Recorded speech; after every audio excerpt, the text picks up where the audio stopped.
Welcome to the Observe Day podcast, the show where we celebrate the days that matter. From holidays to meaningful observances, we bring you inspiring conversations, stories, and ideas to make each day count. Whether it's raising awareness, learning something new, or simply sparking joy, this is your space to explore the calendar in a whole new way. I'm your host, Wisdom Okonkwo, and I'm excited to share today's observance with you.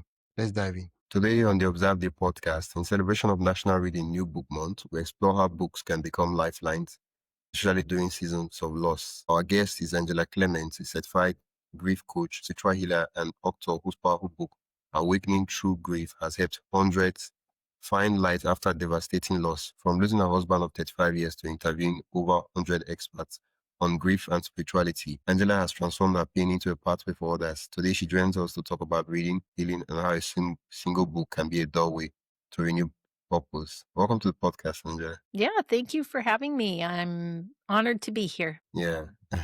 For some, we're talking about National Reading New Book Month. For someone grieving, reading can feel impossibly hard. Yes. You know, Yes. I also have an audiobook as well, that goes along. Yes. yeah. I'm curious, what role did books and later writing your own book play in your early days of loss? Well, for me, writing the book was very cathartic, and I wanted to get the message out there that there is hope after loss because I felt like after I lost my husband, there was a lot of people who told me that I would grieve for a lifetime, that I would learn to live with that grief. And to me, it just felt like there had to be more than that, that you just live with it. And so I did a real deep dive into what grief really is. And after I did that and did some soul searching and exploring and meeting other people in grief, I felt like I needed to get the message out just about what I had learned about grief and the grieving process. Yeah. Well, you often describe your spiritual grief. You often describe grief as a spiritual journey, instead of something to get over, right? If Mhm. someone picks up your book, what shifts do you hope happens in them as they read? Um, I think what I give people is hope and inspiration. And I do that by explaining that grief is not something to be feared, not something to dread. Grief itself is a process, it's a natural process. And what makes us dread it is the fact that it comes with all of these very heavy emotions. And we've never, I know in our culture, we've never been taught how to handle those emotions, how to feel into those emotions, and how to allow them to move through us. We often will try to push them away or push them down, and that creates struggles and it creates what we call suffering. And then we see grief as this horrible thing that happens when we lose a loved one, when in effect, all emotions are beautiful. In their own way, they have their purpose. And so it's just that it's a different perspective and a different understanding that I bring around Yeah. the process of grief. Hmm. Well, your book, Awakening Through Grief, it blends personal stories, spiritual guidance, practical exercises. Why did you choose this format? Sorry? Why did you choose this format? Um, I think because I found the process of writing um, easy for me, and not because I thought that I was a writer myself, but because writing for me was became a way of expressing what I was feeling inside. And so what I do is I explain to people how I moved through that process using writing, and not the kind of writing where you necessarily want it to be published. The Yeah, kind of writing where you just get everything out on a piece of it helps. paper. Yeah. Yeah. Curious, right? What would you say is the gentlest way to start reading, when emotions feel overwhelming, when the mind is racing and there's just a storm in it? Because Yeah. Yeah. And I mean, I went through that really intensely after my husband passed away. There were times, and I remember one in particular, Mother's Day was really hard for me. And I think part of it was because I didn't expect it to be. I had gone through Christmas, I had gone through Valentine's Day and Easter, and I had survived all of those, and I thought that I would be okay. And Mother's Day was just, it hit me so hard. And I remember sitting in my house and just wondering, why am I here? What is the purpose of all this? Why did I have to lose my husband? Where is he? You know, all of these huge questions. And I think through that process, and it took a while, but I just kept sitting with myself in that silence and feeling that wonder and curiosity about what really is out there. And um, as I moved through that over the next few months, and I might add, not by myself, with support, I had realized that there's so much more to life than what we think. It's not Happiness is not in the things that we have. It's not in the car, the job, the identity that we build around ourselves that we are successful. Yeah, It's in the little things. And I think that's something that a lot of people who go through grief realize, that there is another perspective and another viewpoint on life that's much more simple and not so extravagant. I'll use that word. yeah. Since you did, right? Is at the is you started your podcast, you interviewed about 100 experts on grief and spirituality, and I know it's even more now since the podcast has. But I'm talking about the early stages, right?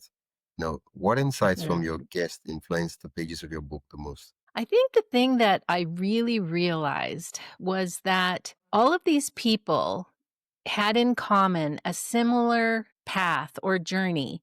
It was, the initial loss and the surprise or shock that comes with that. It's like the rug's been pulled from underneath of you. And some of these people had tremendous loss and multiple losses of a child, loss of livelihood, loss of, relationships, animals, pets, and they were all devastating. And what I found is each of these people were able to take that challenge or that loss, go through that fire, Yeah, and then come out on the other side with a completely different perspective on life. It's like looking back and being grateful. And that takes time and it's not easy. I won't say that that's an easy process by any means. Nobody's saying it's easy. But there is a transformation that takes place through that pain that can really catapult you into a life that is even more joyful, more fulfilling in the end. before we dive deeper, I'd love to invite you to join the Observe Day newsletter. Every week, I send you highlights of upcoming observances, creative ways to celebrate, and behind the scenes extras from the shows. It's the perfect way to stay inspired and never miss a meaningful moment. Sign up today at observeday.com/join. That is observeday.com/join. Now, let's get back to the conversation. A lot of persons avoid books about grief, close to grief, or with grief in it. Like anything that has a touch of grief, they Yeah. avoid it because they fear that it will make them feel worse, right? Yes. They don't Yes. want anything reminding them of what they've been through. What would you say to them this month? Yeah, well, I was that person too. I certainly didn't want to read more books on grief, especially when I was grieving. But I think what I found out, and I found this through my grief coach, is that even though we think that no one can help us through this pain that we're in, and we think that facing it is just going to make it worse. The actual truth is the opposite of that. And I don't know how else to explain it except, if you were if you were going through something really hard, say in school, like math question, and you were deliberating and trying to figure out on your own, and there is value in that. There is value in figuring out a problem on your own, but sometimes you need someone to help guide you through that. You need a teacher, you need a mentor to help you with that. And I feel like when I'm helping someone else step through this, then I'm creating another person who's able to help someone else. There's so much grief in the world. You know, there's no way, it's impossible for me to be able to help everyone. But if I can help a couple of people and they can help a couple of people, then we're able to spread this globally so that we don't have so many people grieving. Um, Being afraid to read a grief book, I get it because I people are afraid to talk about grief. There's something about being very uncomfortable talking about the topic and almost like if you talk about it, it might happen to you. You know, Yeah. there's a lot of fear, right? And so all I can say is that when you're in that place where you've had a significant loss, you want to seek out support. You can't sit in that pain. Um, and people will sit in that pain and they will get comfortable there. And that sounds rough, but it does happen. It's like it's too scary to step out of it. And so they will remain there in that suffering. Yeah. And it's sad to me that that happens. I know that there's a timeline and that we need that time to grieve, and everybody's time is different, but there is uh, a time when you're going to want to step out of it and feel joy again and feel, you know, excitement for life again and that curiosity. And that's where, you know, these people who write books like myself and who help though, that's when people like that are really important. I really love what you talked about. A lot of persons thought wanted to touch brief books, especially for those who they've not had any, they've not lost anyone like that. You're like, oh, if I touch brief books, I might not end up losing someone and attracting someone. But the truth is that if we live long enough, right, we get to lose someone. As if we live long enough, that's if we're not the one that gets to go. But Yeah. that's just the way life is. So we don't want to do as though this will not happen. We want to be prepared for whatever life Yes. has to offer. Yes. Yeah. And it's as you know, people probably don't want to read a grief book or a story like that, but like you say, it doesn't hurt to be prepared for things.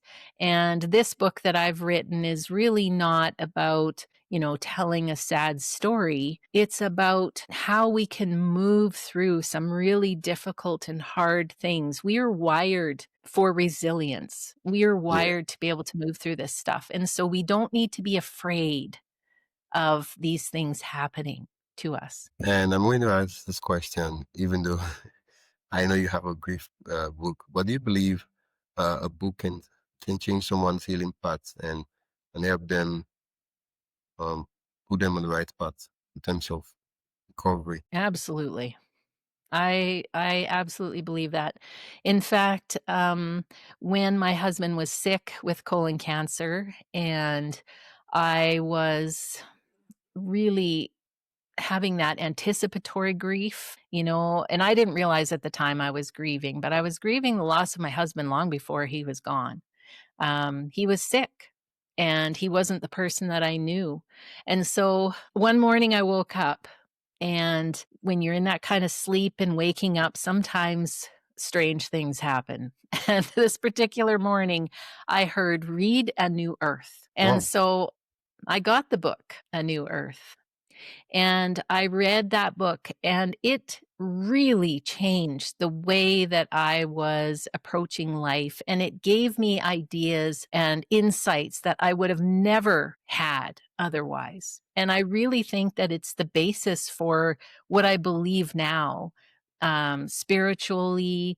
You know, it, my faith has changed because of that book. And so Yeah, a book can change your life. Totally can. I know this might be hard, but if you could highlight or spotlight, more like the word there, out of all the fantastic sentences and paragraphs in your book, what what sentence would you want to highlight for listeners today? I think probably the most important thing that you need to understand is that grief is not an emotion. It's much more than that. It's a process. It's a process of letting go of Wow. things that we can no longer have, right?